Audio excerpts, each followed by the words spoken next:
Hello everyone, this is the logical Guruji. Guys, मैं आप सभी का वेलकम करता हूं आपके अपने यूट्यूब चैनल पे। तो गाइस, ये जो हमारे आज का वीडियो है, ये हमारे सिलोगिज्म के कॉन्सेप्ट वाले वीडियो का तीसरा पार्ट है। गाइस, इससे पहले मैं आपको सिलोगिज्म के कॉन्सेप्ट के ऊपर दो वीडियोस दे चुका हूं, जिसमें पहले में हमने सम और ऑल को डिस्कस किया है, सेकंड वीडियो में हमने सम नॉट और नो को डिस्कस किया है। अब ये हमारा उसी सीरीज का थर्ड पार्ट है, जिसके अंदर हम कॉन्सेप्ट डिस्कस करने वाले हैं। गाइस, आइदर और नाइदर नॉर। कुछ लोग इसे ईदर और नीदर नॉर भी जानते हो, अपनी अपनी श्रद्धा है। देखिए गाइस, अब यहाँ आइदर और या नाइदर नॉर का कॉन्सेप्ट क्या है, ये सिंपल शब्दों में हम समझने की आज कोशिश करेंगे। देखिए, तो बिना देर किए हुए शुरुआत करते हैं। देखिए, कंडीशंस ऑफ आइदर और की क्या क्या कंडीशन होती हैं। ठीक है, सबसे पहले एक चीज आप ये समझिए कि आइदर और की कंडीशन लगाने की जरूरत कहां पड़ती है। जब आप किसी क्वेश्चन को सॉल्व करते हैं और क्वेश्चन को सॉल्व करने पर आपके जो कंक्लूजन्स हैं, उनमें से आपको कम से कम दो कंक्लूजन्स वहां पर गलत दिखाई देते हैं, तब वहां पर आपको आइदर और की कंडीशंस को यूटिलाइज करना है। जी हां, अगर कम से कम दो कंक्लूजन्स वहां गलत नहीं है, तो वहां आइदर और की कंडीशन को यूटिलाइज करने का कोई मीनिंग नहीं। अब आप कहेंगे, सर आप आइदर और को ही क्यों समझा रहे हैं, पहले नाइदर नॉर क्यों नहीं लिया। गाइस, आप वीडियो के साथ बने रहिएगा, आपको अपने आप समझ आ जाएगा लास्ट में कि मैंने नाइदर नॉर को एक्सप्लेन क्यों नहीं किया है शुरुआत में। ठीक है, देखिए, क्योंकि नाइदर नॉर के रिगार्डिंग में कोई कंडीशंस नहीं होती, वो बस इसी का एक कह सकते हैं दूसरा पार्ट है। ठीक है, अभी क्लियर हो जाएगा। देखिए, तो जहां पर हमारे पास दो कंक्लूजन गलत आ जाते हैं, वहीं पर हम आइदर और का पेयर फ्रेम करने की कोशिश करते हैं। अब उस आइदर और के पेयर को फ्रेम करने के लिए हमारे पास क्या क्या चीजें होनी चाहिए। सबसे पहली कंडीशन जो फुलफिल होनी चाहिए, both conclusion must be false but not definite false. यानी हमारे जो दोनों कंक्लूजन है, ये फॉल्स होने चाहिए, लेकिन डेफिनेट फॉल्स नहीं होने चाहिए। अब आपके मन में यह सवाल आ रहा होगा कि सर, फॉल्स और डेफिनेट फॉल्स के बीच का क्या अंतर है। यह अंतर मैं आपको अभी समझाऊंगा। पहले सारे कंडीशंस एक बार बता देता हूं। Subject and object must be same, subject और ऑब्जेक्ट सिमिलर होना चाहिए। Pair should be complementary, complementary pair होने चाहिए। अब एक कॉम्प्लीमेंट्री पेयर क्या होते हैं, देखिए, हमारे पास बेसिकली देखा जाए तो तीन कॉम्प्लीमेंट्री पेयर होते हैं। पहला जो कॉम्प्लीमेंट्री पेयर बोला जाता है, वो सम और नो का पेयर होता है। नहीं, एक कंक्लूजन सम का हो, दूसरा कंक्लूजन नो का हो। इसके अलावा हमारे पास जो अगला कॉम्प्लीमेंट्री पेयर आता है, वो आता है सम और सम नॉट के केस में, यानी कि एक कंक्लूजन हमारा सम हो, दूसरा हमारा सम नॉट हो। तीसरा हमारा जो कॉम्प्लीमेंट्री पेयर आता है, वो आता है ऑल और सम नॉट के केस में, यानी कि एक कंक्लूजन हमारा ऑल हो, दूसरा कंक्लूजन हमारा सम नॉट हो। अभी ये कॉम्प्लीमेंट्री पेयर वाला भी मैं आपको बड़े डिटेल में आराम से समझाऊंगा। ये जो तीनों कंडीशन आप देख रहे हैं, वन बाई वन मैं आपको बड़ी डिटेल में एक्सप्लेन करने वाला हूं, क्योंकि जब तक आप इन्हें डिटेल में नहीं समझेंगे, इनके जो बेसिक पॉइंट्स हैं उनको नहीं समझेंगे, तो आपको हमेशा कंफ्यूजन बना रहेगा। तो इसलिए जल्दबाजी नहीं करें, वीडियो के साथ जुड़े रहिए। देखिए, यहां मैंने कुछ नोट लिखे हैं। पहला है, in some cases similarity of subject and object is not required because their representative are use there. यानी कुछ केस में ये जो सब्जेक्ट ऑब्जेक्ट की सिमिलैरिटी है, इसका यूज नहीं करना पड़ता, क्योंकि वहां उनके रिप्रेजेंटेटिव हमें दिख जाते हैं। अब वही बात आती है माइंड में कि रिप्रेजेंटेटिव का कॉन्सेप्ट क्या है। बारी बारी सब चीजें समझनी है।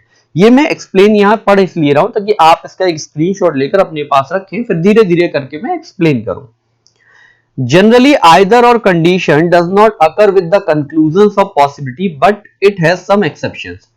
नॉर्मली आपको क्लासों में टीचर्स के द्वारा यही समझाया जाता है कि जो आइदर और की कंडीशन होती है, वो पॉसिबिलिटी के केस में फॉलो नहीं करती, जबकि ऐसा नहीं है। इसके भी कुछ एक्सेप्शंस हैं, कुछ अपवाद हैं, तो वो एक्सेप्शंस भी मैं आपके साथ डिस्कस करूंगा। तो चलिए, सबसे पहले हम लोग बात करते हैं कि फॉल्स और डेफिनेट फॉल्स के बीच का क्या अंतर है। देखिए, difference between false and definite false. देखो, मैं एक एग्जांपल लेकर आपको समझाता हूं। फॉर एग्जांपल, मेरे पास एक स्टेटमेंट है सम ARB। तो मैंने क्या किया, यहां पर इसका डायग्राम बना दिया, सम ARB। अब इस पर मुझसे दो कंक्लूजन पूछे गए हैं। पहला कंक्लूजन मुझसे पूछा जा रहा है ऑल ARB, दूसरा पूछा जा रहा है नो A is B। ये दो कंक्लूजन है गाइस। ठीक है, अब देखो, अब आप कहते हैं sir all A are B, गलत है सर, नो इज बी, गलत है सर, दोनों ही गलत हैं क्योंकि सम के केस में ऑल और नो दोनों ही नहीं होते। लेकिन अब हम वन बाई वन समझने की कोशिश करेंगे। Sir all A are B को आपने क्यों गलत कहा, मुझे यह बताइए। अब आप कहेंगे कि सर मुझे ऑल ए के बारे में इंफॉर्मेशन नहीं है, इस वजह से मैंने इसको गलत कह दिया। यानी कि इसको जो गलत कहा गया उसके पीछे की वजह है लैक ऑफ इंफॉर्मेशन, यानी हमारे पास पूरी इंफॉर्मेशन नहीं है, यानी हम इस बात को लेकर 100% श्योर नहीं हैं, इसी वजह से हम इसे मजबूरी में गलत कह रहे हैं। गाइस वर्ड्स पर ध्यान दीजिएगा, हम इसे क्या कर रहे हैं, मजबूरी में गलत कह रहे हैं, या आजकल जनरल टर्म में आप इसे कांट से की सिचुएशन भी कहते हैं कि सर ये कांट से की सिचुएशन है। ठीक है, चलो देखते हैं। अच्छा, नो इज वी को आपने क्यों गलत कहा? आपने क्या कहा कि सर इसमें कहा गया है कि सारे ए हमारे बी से अलग हो जाएंगे, जबकि आपको पता है कि ए और बी का आपस में कुछ कुछ होता है। इसका मतलब ये बात कभी भी नहीं हो पाएगी। क्या आप इस बात को लेकर 100% श्योर हैं? क्या कह रहे हैं? यानी आप इस बात को 100% दावे के साथ कह सकते हैं कि ये गलत है, मुझे किसी भी तरीके की कोई भी कंफ्यूजन यहां नहीं है। अगर आप इसे 100% श्योरिटी के साथ कहते हैं तो माय लॉर्ड ये बन जाता है डेफिनेट फॉल्स। लेकिन यहां पर 100% पॉसिबिलिटी मतलब आप श्योरिटी नहीं थी, तो इसी वजह से ये आपका क्या बन गया, फॉल्स। यानी आइदर और बनाने के लिए हमें डाउट वाले कंक्लूजन्स चाहिए। सर कौन से वाले कंक्लूजन्स चाहिए? डाउट वाले। डेफिनेटली फॉल्स वाले कंक्लूजन हमें नहीं चाहिए। अगर कोई डेफिनेटली फॉल्स वाला कंक्लूजन हमें कभी मिलेगा तो याद रखिएगा ऐसे कंक्लूजन के साथ कभी भी आइदर और नहीं बनेगा। जी हां, क्योंकि आइदर और अपने आप में एक डाउट की सिचुएशन होती है। जी हां, आइदर और अपने आप में क्या है, एक डाउट की सिचुएशन है। जबकि अगर कोई चीज डेफिनेटली गलत हो चुकी है तो क्या उस पर डाउट बचेगा? नहीं बचेगा ना। तो ये बात याद रखिए, आपको आइदर और बनाने के लिए जो कंक्लूजन हमेशा चाहिए वो कैसे चाहिए, फॉल्स चाहिए। अगर डेफिनेटली फॉल्स बनेगा तो वहां आइदर और नहीं आएगा। ठीक है, चलिए तो आगे समझाते हैं। Similarity of subject and object. अब ये सब्जेक्ट और ऑब्जेक्ट की सिमिलैरिटी क्या है, जैसे एक एग्जांपल से समझा देते हैं। जैसे मान लो दिया है कि some A are B, some B are H, all H are K, ये दे रखा है। ठीक है, पहला कंक्लूजन आपके सामने आ रहा है सम ए आर के, ये निकल कर आ रहा है। दूसरा कंक्लूजन उसने आपसे कह दिया नो बी इज के।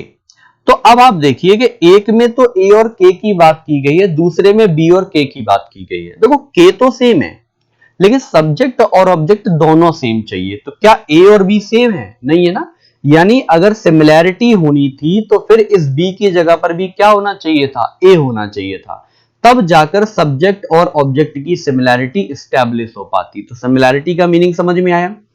अब मैंने आपको बताया था कि सिमिलैरिटी में एक एक्सेप्शन है, एक अपवाद है कि कभी कभी सिमिलैरिटी जो होती है उसकी जरूरत नहीं पड़ती क्योंकि वहां पर उनके रिप्रेजेंटेटिव को यूज कर लिया जाता है। अब ये रिप्रेजेंटेटिव की थ्योरी क्या है समझो, देखो एक एग्जांपल से समझाता हूं।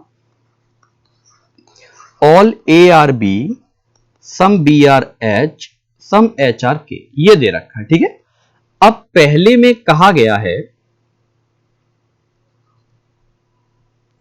पहले में मान लीजिए ये कह रहा है, लिख देता हूं मैं यहां पे, सम ए आर के। ठीक है, दूसरे कंक्लूजन में आपसे कहा जा रहा है नो बी इज के। अब आप कहेंगे कि सर देखिए के तो सेम है लेकिन ये ए और बी सेम नहीं, यानी सब्जेक्ट ऑब्जेक्ट सिमिलर नहीं है। गाइस अब यही समझना है, देखो यहां भले सब्जेक्ट ऑब्जेक्ट की सिमिलैरिटी नहीं है लेकिन यहां काम बन जाएगा। कैसे बन जाएगा? आप ध्यान से नोटिस करिए कि सारे ए किसके घर के अंदर है, माय लॉर्ड, बी के घर के अंदर है। यानी सारे के सारे ए किसके रिप्रेजेंटेटिव हैं, बी के रिप्रेजेंटेटिव हैं। यानी ये जो ए आपको दिखाई दे रहा है इनडायरेक्ट वे में, ये ए नहीं है, ये क्या है, बी है, क्योंकि सारे ए किसका रिप्रेजेंटेशन करते हैं, बी का। तो ये बात याद रखिए, अगर इस तरीके की कभी सिचुएशन बनती है तो आप इस ए को अपने आप बी मान सकते हैं, और अगर ए को बी मान सकते हैं तो फिर यहां आइदर और के लिए सब्जेक्ट ऑब्जेक्ट की जो सिमिलैरिटी वाला कॉन्सेप्ट है वो आपके लिए क्या हो जाएगा, पूरा हो जाएगा। समझ में आ रहा है आपको? चलिए, तो थर्ड कंडीशन एक्सप्लेन करते हैं। What is complementary pair? देखिए, नॉर्मली जो कॉम्प्लीमेंट्री पेयर मैंने आपको बताए वो तीन थे। उसमें सबसे पहला कॉम्प्लीमेंट्री पेयर मैंने आपको बताया कि सम और नो का होता है। दूसरा कॉम्प्लीमेंट्री पेयर मैंने आपको बताया कि सम और सम नॉट का होता है। और तीसरा कॉम्प्लीमेंट्री पेयर मैंने आपको बताया कि ऑल और सम नॉट का होता है। यह चीज मैंने आपको बताई है। जैसे फॉर एग्जाम्पल ये एक क्वेश्चन है, अब इसमें पहला आपको दे दिया गया है सम ए आर के, और दूसरा आपको दे दिया गया है नो ए इज के। तो अब आप देखेंगे सम ए आर के, भाई ए और के कहीं कनेक्ट नहीं है, गलत हो गया। नो ए इज के, ए और के बारे में कुछ पता नहीं है, गलत हो गया। अब आपने ये दोनों गलत किए हैं किसकी वजह से, लैक ऑफ इंफॉर्मेशन की वजह से। तो ये दोनों के दोनों हमारे क्या हैं, फॉल्स हैं। दोनों के सब्जेक्ट ऑब्जेक्ट सेम है। अब इसके बाद क्या चाहिए, कॉम्प्लीमेंट्री पेयर। तो ये कंक्लूजन सम का है और ये नो का है, तो भैया सम और नो मिलकर क्या बनाते हैं, कॉम्प्लीमेंट्री पेयर बनाते हैं। तो इसका मतलब यहां थर्ड कंडीशन भी सेटिस्फाई होगी। तो इन दोनों में क्या बनेगा, आइदर और बनेगा। अब देखिए एक चीज समझिएगा, यहां कॉम्प्लीमेंट्री पेयर में ही मैं आपको एक चीज समझा रहा हूं। कभी कभी सब्जेक्ट और ऑब्जेक्ट के प्लेस रिप्लेस हो जाते हैं। प्लेस कैसे, देखिए अगर आपके पास सम और नो वाला पेयर है तो पहले ए आए बाद में के आए, पहले के आए बाद में ए आए, इससे कोई फर्क नहीं है। समझ लीजिए, सम और नो वाला अगर पेयर है तो इसमें सब्जेक्ट ऑब्जेक्ट का अगर सीक्वेंस आगे पीछे हो जाए तो उससे कोई फर्क नहीं पड़ेगा। इस बात को याद रखिएगा, ठीक है। यानी कि अगर मैं ऐसे लिख दूं कि सम ए आर के और यहां लिख दूं नो के इज ए, तो इस पर कोई फर्क नहीं पड़ने वाला है। अभी भी ये आपके दोनों फॉल्स हैं, अभी भी सब्जेक्ट ऑब्जेक्ट सेम है और अभी भी कॉम्प्लीमेंट्री पेयर हैं। समझ रहे बात को? लेकिन जिन कॉम्प्लीमेंट्री पेयर्स में सम नॉट का केस इस्तेमाल होगा उनमें सब्जेक्ट और ऑब्जेक्ट का प्लेस भी बिल्कुल सेम होना चाहिए। यानी कि अगर पहला सम ए आर के है तो दूसरा भी आपका सम ए आर नॉट के होना चाहिए, यानी ए और के का प्लेस चेंज नहीं होना चाहिए। अगर ये पलटकर सम के आर नॉट ए लिख दिया तो ये ध्यान रखिएगा एक्सेप्टेबल नहीं होगा। ये बात आपको समझ में आ रही है? सम नॉट के केस में पेयर बिल्कुल सेम जगह पर होने चाहिए। अगर पेयर का प्लेस बदला, यानी कि जो सब्जेक्ट ऑब्जेक्ट है उनका प्लेस अगर बदला तो वो वहां पर एक्सेप्टेबल नहीं किया जाएगा। ये आपको समझ में आ रहा है? चलिए, तो अब मैं आपको यहां पर कुछ एग्जांपल्स के थ्रू पहले आइदर और को क्लियर करता हूं। देखिए हमारे पास एक एग्जांपल है सम एच आर वाई। तो हमने भैया एच और वाई के बीच में सम का रिलेशन बना लिया है। ऑल वाई आर के, सारे वाई हमारे चले गए हैं के घर में। सम टी आर के, तो यहां टी आ गया हमारे पास। पहला कंक्लूजन है सम एच आर टी। भैया ये एच है ये टी है, हमें इनके बारे में कोई इंफॉर्मेशन नहीं है, कैंसिल कर दीजिए। नो एच एस टी, भैया हमें भी एच और टी के बारे में कोई इंफॉर्मेशन नहीं है, कैंसिल कर दीजिए।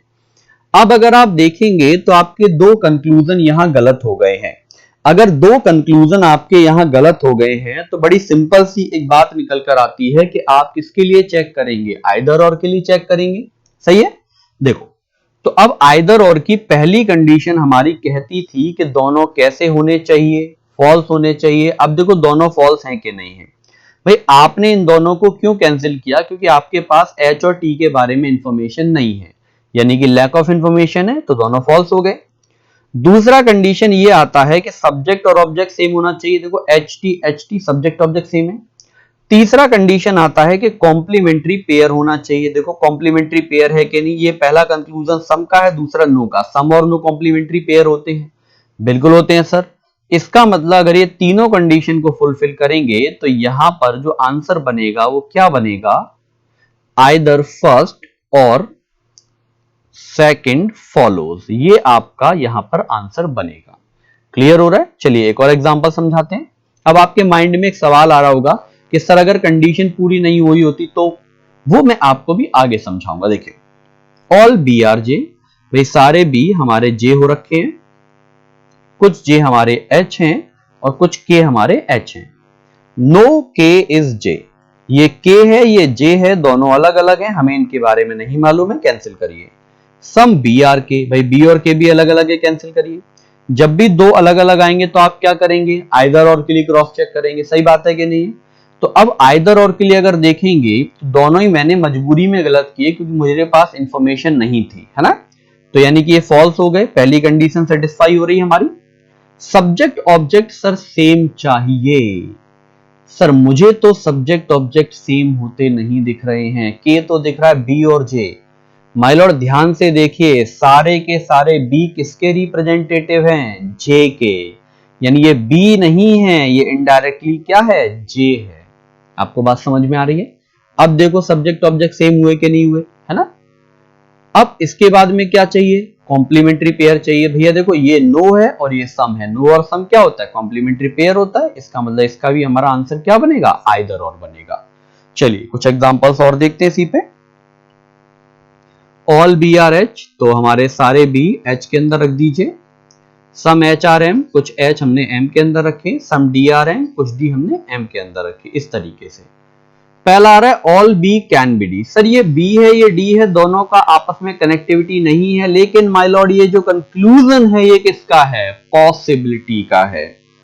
अब आपको बी और डी के बारे में इंफॉर्मेशन नहीं है तो इन दोनों के बीच में पॉसिबिलिटी क्या हो जाएगी, करेक्ट हो जाएगी। दूसरा क्या कह रहे हैं, no D can be H, भाई सीधी सी बात है, एच और डी के बारे में भी कुछ नहीं मालूम, तो ये भी क्या हो जाएगी, करेक्ट हो जाएगी, क्योंकि ये भी पॉसिबिलिटी है। अब यहां पे तो आपके दोनों सही हो गए। अब आप कहोगे सर यहां तो कोई मतलब ही नहीं आया इधर और का, यहां तो हमारे दोनों सही है, हम आंसर लगा देंगे बोथ फॉलो। भैया आप आंसर लगा दो, आप कहोगे अपना काम हो गया, एग्जामिनर भी कहे शाबाश बेटे तुम्हारा काम हो गया। कैसे, समझो बात को।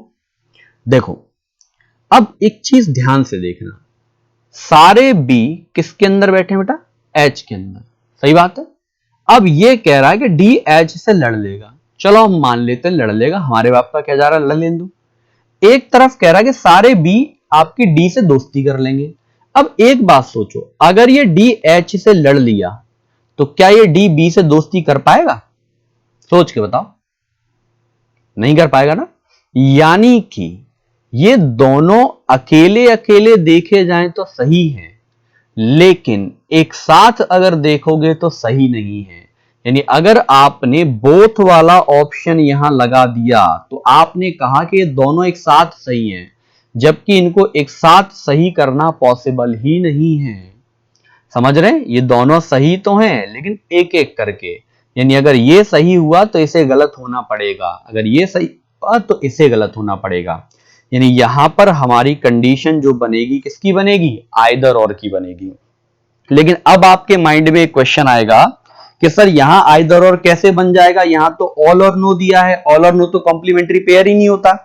गाइस याद रखिए, ये कॉम्प्लीमेंट्री पेयर और ये सब हमें तब देखने पड़ते हैं जब हमारे पास कंक्लूजन होते हैं रियलिटी बेस्ड। अगर आपके पास पॉसिबिलिटी बेस्ड कंक्लूजन है और वो सही है तो बस हमें इतना देखना होता है कि क्या वो दो ऐसी बातें हैं जो एक साथ पॉसिबल नहीं है। अगर एक साथ पॉसिबल नहीं है तो उनके बीच में क्या बन जाएगा, आइदर और बन जाएगा। ठीक है, एक एग्जांपल और देख लेते हैं।